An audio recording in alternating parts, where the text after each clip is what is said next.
আল্লাহর জিকির করা। সূরা তাওবায় আল্লাহ তাআলা বলেছেন যে এই 10 দিনের ব্যাপারে কসম করেছেন। সূরা ফজরে আল্লাহ তাআলা বলেন ওয়াল আশর ওয়াল ফজর ওয়া লায়ালিন আশর।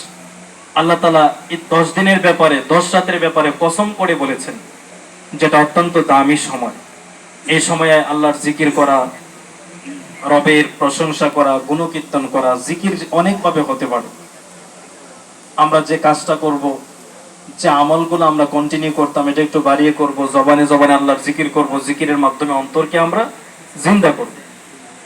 8 নম্বর আমল হলো, রাসূল করিম সাল্লাল্লাহু আলাইহি ওয়াসাল্লাম বলেন 13 তারিখ ফজর থেকে 9 তারিখ ফজর থেকে 13 তারিখের আসর পর্যন্ত,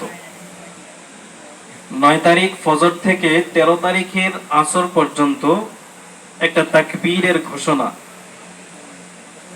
তাকবীরের ঘোষণা দিতে বলেছেন। সেটা হলো আল্লাহু আকবার, আল্লাহু আকবার, লা ইলাহা ইল্লাল্লাহু, আল্লাহু আকবার, আল্লাহু আকবার, ওয়ালিল্লাহিল হামদ। 9 তারিখের ফজর থেকে 13 তারিখের আসর পর্যন্ত এই তাকবীরটা আমরা দেব প্রত্যেক ফরজ নামাজের পরে একবার উচ্চ কণ্ঠে।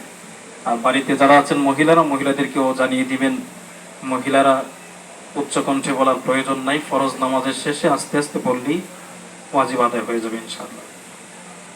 এই আমলগুলো জিলহজ্জের শুরুর 10 দিনে আমাদেরকে করতে হবে। আমরা গুরুত্ব সম্পর্কে শুনলাম, ফজিলত সম্পর্কে শুনলাম, জিলহজ্জের শুরুর দশকের আমলের কথা শুনলাম।